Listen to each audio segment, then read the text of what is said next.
ایک دفعہ کی بات ہے، ایک گاؤں میں ایک خوبصورت گھاٹی چڑھتی تھی۔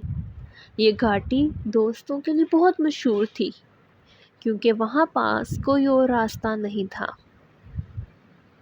ایک دن کچھ دوست وہاں کھڑے تھے کہ انہوں نے دیکھا کہ ایک گھوڑا اور ایک گدھا اس طرف آ رہے ہیں۔ گھوڑا بہت خوبصورت اور بڑا تھا۔ گدھا اسے دیکھ کر حیران ہوا۔ اس نے گھوڑے کو پوچھا، تم کیوں اتنے خوبصورت ہو؟ کیا تم کوئی خاص قسم کے ہو؟ گھوڑا مغروری سے بولا، جی ہاں، میں ایک خاص نسل کا ہوں۔ میرے باپ نے بہت مشق کی اور میرے گھرانے میں ہمیشہ سے خوبصورت گھوڑے پائے جاتے ہیں۔ گدھا حیران ہوا لیکن وہ محبت سے پوچھنے کا موقع نہ گوا سکا۔ وہ چپ چاپ اگلے دن گھاٹی میں گھاس چبانے کے لیے واپس آیا۔ گھوڑے نے دیکھا کہ گدھا بہت آزادانہ چل رہا ہے۔ گھوڑے نے سوچا کہ گدھا مجھ سے زیادہ آرام دہ زندگی جیتا ہے۔ میں اتنا خوبصورت تو ہوں لیکن میری زندگی میں آرام اور سکون نہیں ہے۔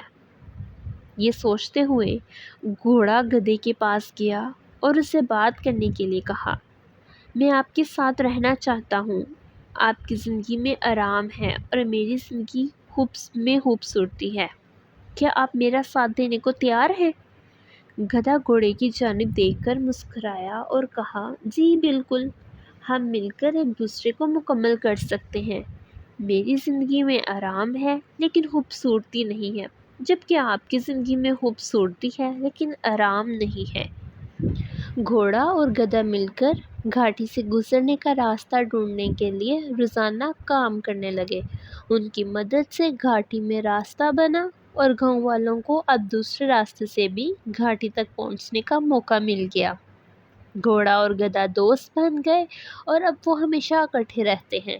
ان کی دوستی سے گاؤں کے لیے نہ صرف راستے بہتر ہوئے بلکہ ان کی زندگیوں میں بھی ایک نئی خوشی کی کرن کھلی۔